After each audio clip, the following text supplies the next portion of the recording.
Girbeagly! Warning. This video contains sexual adult content. Please use proper discretion while viewing. Hey there guys and gals, it's Girbeagly with another episode of Gaming with Girbeagly, and I'm once again playing the game Katawa Shoujo. Now last episode, for those of you who missed it, things got cranked up a lot. All the way past 11 to 12. Things got really weird really quickly. So anyway, Emmy and Hisao had a romantic rendezvous here in the storage shed of all places, which looks nasty and creepy and just like not a good place to do anything romantic. Not that the activities that they engaged in were that romantic to begin with. But anyway, let's continue the story and hopefully move back to the heartfelt, warm, fun stuff. I mean, things got weird, but it is what it is. It is a game by 4chan, so yeah. Still breathing heavily, I decided to sit against the wall next to her. The feeling of the cool concrete against my sweating back is a welcome sensation. Okay, and I have to edit already. That hurt at the end. Yeah, this was probably not a great idea. Emmy squirms in order to try and sit down beside me without too much pain. Judging by her wincing, it doesn't really work. Yeah, I'm going to have words with the captain. He was clearly lying. The utter and absolute ridiculousness of the situation suddenly hits and I begin laughing. And for those of you who don't remember, the captain was revealed as being gay and really enjoying his rendezvous in the shed. So, Emmy shakes her head and begins laughing with me. Hey, Hisao? Yeah? We're never doing this again, right? Yeah, I think my curiosity is satisfied on that one. Emmy nods satisfied. Good. I think we should maybe stick to the basics, don't you? I mean, most of this is new to me anyway. What do you mean, most? Emmy grins impishly. I'll never tell. An unpleasant thought strikes me. Even more unpleasant is the thought of having to ask Emmy about it. Still, after what we've just done, it should be a cakewalk. Hey, is there a sink?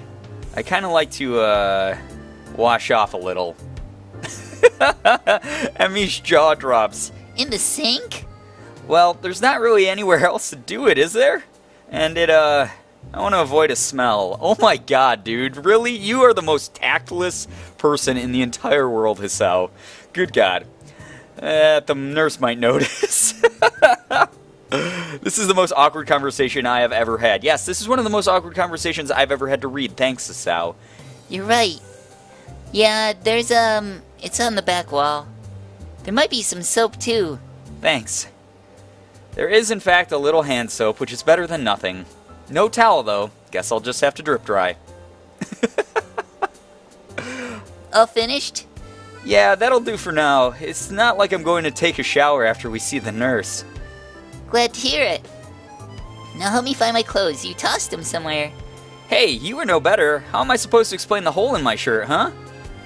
Heh, sorry, I got a little excited earlier. Okay, fair enough. It takes some time, but finally we're both more or less clothed. There's a frantic moment where neither of us knows where Emmy's wheelchair is, but I recall it going through the door and rescue it. Now be more careful going through the door this time, would you? Bumps are not my friend right now. I'm so sorry we tried this. Emmy shrugs and grins. Well, it was worth a shot, right? And anyway, it was good exercise, right? Can't argue that. So remember, kids, if you can't go running for some reason, try anal. As we make our way to the nurse's office, I notice that Emmy keeps shifting uncomfortably in her seat. God, this feels weird. Good thing I'm in a wheelchair, Hisao. Why's that? Because now I don't have to explain to the nurse why I'm walking funny. Oh, we're never doing this again. The nurse is at least kind enough to not comment on the marks that Emmy left on my shoulders. Nor does he say a word about Emmy's constant shifting about in her wheelchair. Either he didn't notice or he didn't want to notice. All the same, I'm going to have to make sure he didn't slip cyanide into my medication for a little while, just to be safe. I shower for longer than usual just to be sure I'm clean of our little experiment and then collapse on my bed. Class is in 20 minutes, so I can probably afford a nap. You're gonna sleep for way longer than 20 minutes. I know you, Hisao. You're gonna F up somehow. Knock knock. Who's there? Knock knock. That's not how the joke goes at all. Knock knock. I already said who's there. More importantly, what time is it? Even more importantly, what day? I'm suddenly catapulted into wakefulness by both the fact that the knocking still hasn't stopped and the fact that it's noon on a school day. Now fully awake, I can remember why I was napping. Better not give that excuse to Muto. Sorry I wasn't in class. I was experimenting sexually with my girlfriend and it tired me out. Yeah, that'll go over well. I wonder how long this knocking is going to continue. Guess I ought to answer the door. And it's Kenji, of course. I'm strangely unsurprised to see Kenji on the other side, but it appears that Kenji is surprised to see me. What the hell are you doing here, man? Well, I was sleeping. Kenji nods in understanding. Knocked out. I see. I told you to be careful around that Ibarazaki chick, man. This is the sort of thing that happens when you aren't cautious. He makes an attempt to look at the back of my head. Did she hit you with something? Or was it a drug? Stop trying to touch me. Kenji produces a flashlight and shines it in my eyes. You got a concussion? I wasn't knocked out. Maybe you just don't remember. The conversation isn't going anywhere. No, I just had a tiring morning and fell asleep. Whatever, man. If you want to be in denial about this, I guess I can't stop you. But you gotta watch out for that girl, man. She's not safe. What? She's not safe to be around. She's one of their most sinister agents. If you're not careful, there's no telling what could happen. She brought down stronger men than you know. What the hell are you talking about? She's not an agent of anything, and she didn't knock me out, okay? I also highly doubt that she's brought down anyone at all. Kenji looks almost offended. I have no idea why. You don't believe me? That's cold, man. Real cold. I'm just trying to look out for you. That's what friends do, you know? We're friends? I had no idea. Then again, I wonder if Kenji knows what being a friend even entails. I feel something like pity for him standing there before me. Maybe he does think he's looking out for me. I know. I'm sorry about that. Thanks for the warning. I hold out my hand as a sign of peace. Kenji shakes it gingerly, like my hand could possibly be on fire. There's an awkward silence for a few seconds before Kenji remembers that he's still shaking my hand. Anyway, I need a favor. He's gonna ask for money again, isn't he? What kind of favor? I'm out of money. No, you aren't. You got money kept in your desk drawer under a black notebook for emergencies. Did you ransack my room? That's not important. I don't need money anyway. He adopts a very serious tone. I'm about to undertake a major op. It'll blow the whole conspiracy wide open if I'm right. But it's dangerous, so I need you to do something for me in case I don't come back. Sure, man. Anything. What the hell is he planning on doing? Should I be telling someone about this? If I go missing, wait 3 days, and then mail my journal off to the newspapers. It's hidden in my room under a false bottom in one of my desk drawers. It's like Death Note. How do I get into your room? I don't have a key. Kenji looks at me like I'm crazy. So pick the lock. You know how to do that, right? It's an important skill to learn at a young age. Yeah, of course I know how. I'll be sure to do that for you if you go missing. I don't think I want to read Kenji's journal. Either way, Kenji seems pretty happy that I've agreed to do this thing for him. Great, man. Great. I'll see you around. I got stuff to do. And he's gone, dashing down the hallway. He made it seem so final. I hope I don't have to carry out his final wishes. Shaking my head, I close my door and walk back to my bed. Guess I should go to class, if only to catch the last half of the day. But I've come this far without going to class today. And I did want to read more of that Hawking book Muto lent me. I'm sure he'll understand. Oh, you little hooky player. Knock, knock. This time the noise jerks my attention away from my book. An experience not like being woken up. Who's there? Me. Aren't you glad? The voice is muffled through the door, but unmistakably Emmy's. I hop up and open the door, smiling broadly. Hey, nice to see you again. Emmy grins back, staring up at me from her wheelchair. Yeah, you would have seen me earlier, but the damned elevator wasn't working. Had to wait for them to fix it. You'd think they could keep it in better order, but no. I chuckle a bit at her vexed expression and invite her in. She wheels in easily, and with my help, she hops onto my bed. There, much more comfortable than that stupid chair. A sign of contentment hangs in the air, and for a minute, we both just stare at one another. It's at that point that I notice the circles under Emmy's eyes. They're not that dark, but they definitely weren't there before. Before I can ask about them, Emmy fixes me with a mischievous stare. So, I couldn't help but notice you weren't at lunch today. In fact, I don't think I saw you at all. What happened, Fell asleep. I actually didn't wake up until lunch, and only then because Kenji woke me up. What had you so tired, Strenuous workout this morning. Slightly uncomfortable, too. Yeah, you got that right. Emmy coughs a half-laughing, half-embarrassed noise. Remind me not to do that again. No problem. It wasn't exactly great for me either, to be honest. We'll just avoid that from now on. Are you, still sore? Emmy stares at me in disbelief. What? It's a legitimate question. Of all the questions I never thought I'd be asked, that's one of them. Well, I didn't ever expect to have to ask it, so we're even. Emmy laughs at this. I guess so, huh? Well, since you asked, yes, I'm still a little sore. We're never doing that again. No arguments from here. A yawn escapes her and I raise an eyebrow. Tired? Emmy nods sleepily. Haven't slept well. Not sleeping well. I can tell that she didn't mean to tell me this either, because she gives a little start like she'd just been caught lying and hastens to add. It's not a big deal, though. What's the trouble? Emmy shrugs and refuses to elaborate. I wonder if she's having her night terrors again, and... It's weird, though, that, like, they've come this far in their relationship, physically, but emotionally she's not opening up yet. Or, I mean, like, it's taking a really long time for her to do, at least. Stressed over exams? Another shrug, but after a pause, Emmy nods hesitantly. Oh, maybe not, so she just stressed about exams. Yeah, I guess. Actually, that's why I stopped by. She begins to look more and more miserable. Not so you'd notice, of course, but her eyes are on her lap. She's fidgeting, and her voice is quiet. We need to stop hanging out so much. Huh? Why? Emmy takes a deep breath like she's been practicing this. Because you're too much fun to be around. And I can't concentrate when you're near me. With exams coming up soon, I just can't have that distraction. Otherwise, my grades will be pretty lousy, I'm afraid. I could help you study. She smiles at me, clearly unhappy with the situation. I'd love it if you could, but we wouldn't actually study, would we? I mean, even now I'm trying to have a conversation with you, but I kind of just want to, not converse. Ah.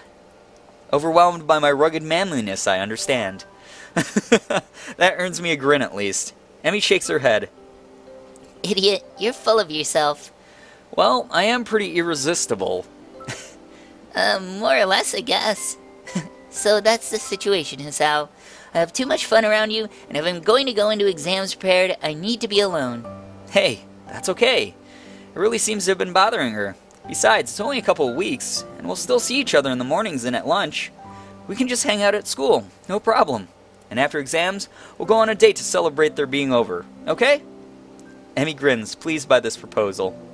Yeah, sure. That sounds great. As if to signal the end of the conversation, she leans in and kisses me. The rest of the night is not spent worrying about exams. I hope she doesn't find someone else during their, like, little hiatus, because that would suck. That'd really blow. That would, like, ruin the whole game for me. Unless they get back together at the end, and then it's like, happy, yay! I mean, we've been through some ups and downs with Emmy and Hisao now. This is crazy. It's weird how easily Emmy and I can keep from seeing each other, or seeing one another after class now. Actually, I'd venture to say that it's vaguely disturbing.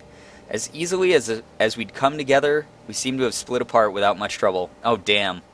So there is some emotional rift now, which is not good. The distance thing is, like, terrible, in fact. Well, I guess that's not exactly true. We'd both been pretty bummed after that last night together. And we get to see each other every morning for our runs. And just our runs, I might add. Lunch, too. I especially enjoy lunchtime with her. Excuse me, guys, I got the burpees. Damn, almost 14 minutes in, and I just now got the burpees. Almost made it. We have plenty of time to talk about everything outside of school, whereas the morning runs have become increasingly businesslike. I think it's because Emmy wants to make up for our foolery in the storage shed. But no matter how much we joke at lunch, I can't help feeling a little worried about her. She seems distracted more often, and I've caught her fidgeting nervously more than once. Uh-oh. I hope she's not cheating on Hisao, and I hope that it's not because she has night terrors. Either thing is a bad situation. Obviously, the cheating's much worse, but that would really suck either way if she's sort of like emotionally distancing herself on purpose because she's having troubles with her, regular issues at night. Never figured her to be someone who cared that deeply about exams, but they certainly seem to be taking their toll. Even though they haven't even started. This is just the run-up, the deep breath before the plunge. Tomorrow the real trials begin. Maybe she really is worried about exams. Maybe she's like not good at school and, I don't know, is freaking out. Or the real exams anyway. As for me, I actually don't feel that worried about exams at all. I'm not sure why. I mean, they're pretty important. My scores here will determine my odds of getting into a good university. Hell, if I'm too cavalier now, it could spell doom for my academic career. But going into them, I feel confident that I'll come out the other side okay. Muto thinks I've got the science examination locked up at any rate. Or, as he says, the last thing that should give you trouble is my exam, Hisao. It's way beneath your talents. Then again, it is Muto who's telling me this. His praise for me carries the veiled implication that anything less than perfect from me would be a disappointment, which has actually caused me to fret more than I should about the exam. It's for that reason that I find myself in the library after class, poring over the textbook. Pretty simple things to look over. Some formulas for velocity, a few bits about friction, a walk in the park compared to my dreaded English exam. Never was good with languages. As I flip through my notes one more time, my mind begins to wander. I always think that's really interesting that in a foreign country, English is the foreign language. As a native English speaker, I'm sure it's the same for people who, know Americans can take German and French and Spanish and things like that. It's just so funny for me to hear it as a foreign language, but I guess they are technically in Japan. As I flip through my notes one more time, my mind begins to wander. After these exams are over, things should get easier. Soon we'll be graduated, then off to college, hopefully. I remember my abortive attempt to find out what Emmy plans to do after high school. She avoided the subject pretty deftly, as I recall. Heck, it seems that just about every time I push too hard, she dances around the subject, or distracts me through other means. Like a few days ago at lunch when Rin wasn't around. Heh. Whoa, dude. I've done it. I am startled from my revelry by Yuko's triumphant shout. Gah! Yuko seems mortified at my sudden starting. Oh my god. I'm so sorry, I just got... And I really wasn't... And it's just that... As she stutters, I move to quickly calm her down before she gets too agitated. Whoa, hey! My words seem ineffective. Yuko continues to work herself into a complete frenzy. And it's a library and I shouldn't be... Easy there, just calm down. And I'm setting a bad example, and now I'll get fired because I can't do anything right. Yuko! Shouting seems to work, though I draw the ire of several other students studying in the library. Yuko snaps to attention like a soldier who's just heard the captain bark an order. Sorry. Calm down. It's okay. You just startled me a little, and that's only because I was daydreaming instead of studying. So really, you got me back on task. This is a complete lie, but it seems to work. Yuko takes a deep breath and seems to calm down a little, though she keeps shifting around with a nervous energy that seems awfully familiar. So, what's got you so excited anyway? Whoa! The Umaku cat burglar! To her credit, Yuko manages to convey her intense excitement in a whisper. I think I know who it is! I got an anonymous tip as to their identity. So I did some spying and I think the tipster was right. Oh, really? And who is this burglar? Yuko shuts her mouth, shaking her head decisively. Nope, I can't tell you that. Why not? It's between me and the burglar. I can't risk you warning him that I'm onto his game. He could tip his hand early in Blowtown. Then I'm left with no perp. When did Yuko start talking like a hard-boiled detective? I wouldn't warn them. Why would I care? If you gotta ask that question, then you don't need to know. That doesn't make any sense, but okay. Congratulations, I guess. Thanks. What for? The cat burglar thing? Yuko nods and smiles appreciatively. So, studying for exams? Well, that was the plan. I'm not having much luck, though. Really? Is it because you can't find a book? I'm really sorry. I've been meaning to clean the shelves up for weeks now, but I keep getting distracted. I'm so sorry. Whoa, wait. It's not that. I found my book right here. To illustrate the point and hopefully calm Yuko down, I show her the textbook in front of me. My mind just keeps wandering is all. Is it because of the noise in here? I'm trying to be more strict about the noise levels, but I can't bring myself to yell at people. I mean, aren't their lives hard enough without me throwing my authority around? No, it's not the noise level either, I promise. I'm just... Hell, I don't know. Worried about Emmy. Worried about us. Worried about what happens after we graduate. Emmy's been kind of weird lately. What do you mean? Well, you know how we're dating now. I just don't know that we're actually, a couple. Or at least I don't know that we're beyond friends. Though friends normally don't do the sort of things we do. Physically, We're a couple. Coupling, at least. It's like every time I try to find out more about her or about what she wants to do with her life, she dodges the question. Like the other day I was talking to her at lunch about some schools I've been looking into. And I asked her, "Have you looked into any schools lately?" She shrugs in response, says no. And when I ask why not, she says that she doesn't think that far ahead. I had no idea that Hisao was this close to Yuko and was willing to share all this like personal stuff with her. Then again, I guess he's pretty desperate for someone to talk to right now. I asked why she had that policy, and I suddenly realized that I'm about to start describing, or what I'm about to start describing, and wisely decide to clam up. She what? She changed the subject. Wouldn't talk about it. Maybe it's an uncomfortable subject for her. Or she just doesn't think it needs explaining. Yeah, but it's not just that. Every time I try to find out what's been bothering her, she changes the subject too. It's like she likes being with me, but not getting close to me. Yeah, that's what I was saying earlier. Now that I've said it out loud, I feel worse. Yuko digests this bit of information. You know, it seems to me that you're more serious about this than she is. I can almost feel my stomach twist into a knot. She's right. That's exactly what it seems like. But is that really what's going on? I mean... Sorry, I'm just talking nonsense. You shouldn't take my advice, you barely know me. I'm just a librarian, and I'm single, so you can imagine I can't know what I'm talking about. No, I think you have a point. Oh no, I hope this isn't the beginning of the end. That would be really bad if I got like the bad ending.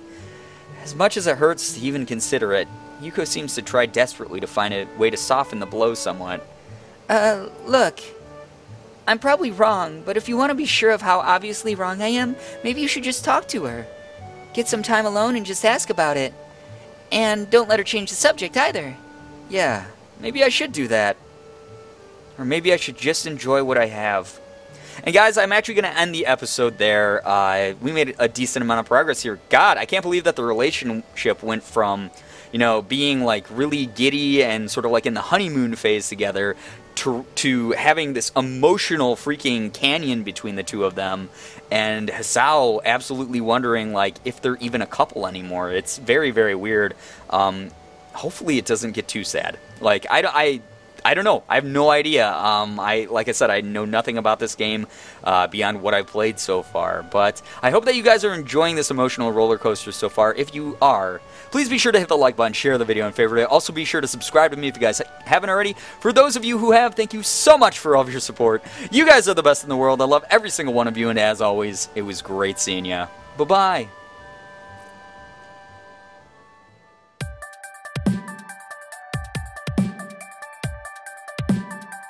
Quazzle? Yep. Okay. Oh, good. Yes, yes. So that is what we have to do. Oh, like a freakish, multi-jointed, crazy human poop. How did we miss that coin? That's fine. It's fine. Just crawl towards the exit, please.